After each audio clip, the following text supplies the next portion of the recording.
that even mean, Bowers Game Corner? Hey there, YouTube. I'm back again today for another How to Play video, and today I'm going to teach you to play Cards Against Humanity out of line. This is for 3 to 20 players. Take it 15 to 60 minutes to play, and it's for ages 17 plus.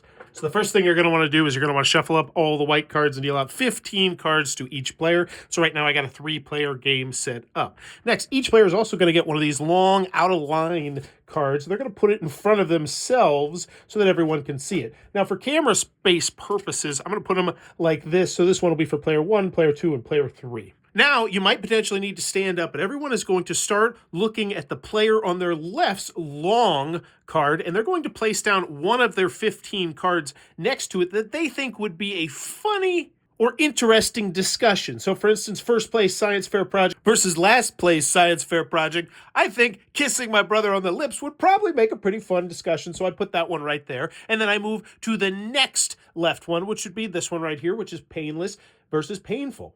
Which, you know, I think morphing into a werewolf at your divorce hearing could be painless and painful for a lot of different reasons. But you keep doing that. Now, if we were playing with, say, 20 people, I wouldn't come back to my own, but since we're playing a 3-player game, I've now wrapped back around to mine. And that's just fine. You just keep going one player to the left over and over again until each pile has 5 cards. Just make sure you don't ever jump someone in line. So, for instance, if I was about to wrap back to my own long card and someone was still sitting there thinking about what card they want to play, I would have to wait until they've played their card down before I can play mine. But feel free to mock someone if they're taking too long.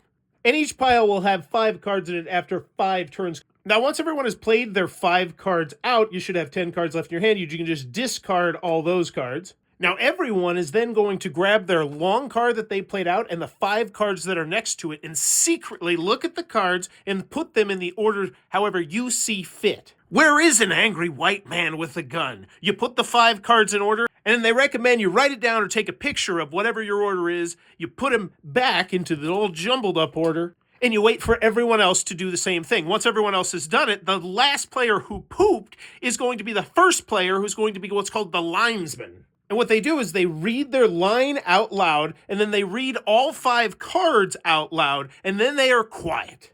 Because now everyone else who is not the linesman that turn is going to try and figure out what order they think the linesman put these 5 cards down. Once the group's order is set, the linesman is going to reveal their actual order, explain what they were thinking, and then award points with these 2 tokens right here. So the players are the people who are not the linesmen. For every card they got in the exact right spot, so for instance, checking my balls for cancer was in this spot on the linesman chart, they would get that point. An angry white man with a gun, probably found in hell right there, so they might get 2 points here. So the points are also really simple. If all the players that are not the linesmen got any of the spots correct, then they get those as points. So let's pretend they got these 3 correct, but then they mixed up the first and the last one.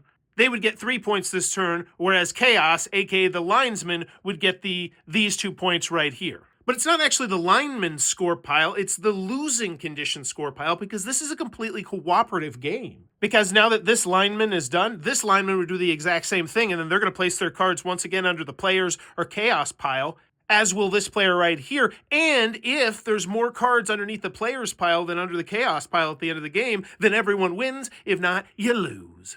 But that's how you're going to play Cards Against Humanity out of line. If this helped you out, please consider giving this a thumbs up. Go have some fun, and thanks for your time, YouTube. This video is brought to you by all of my amazing Patreon supporters, and I would love it if you would join their ranks and have your name immortalized in the end of many of my videos for the end of time. But consider for only $1 a month, and as always, thanks for stopping by.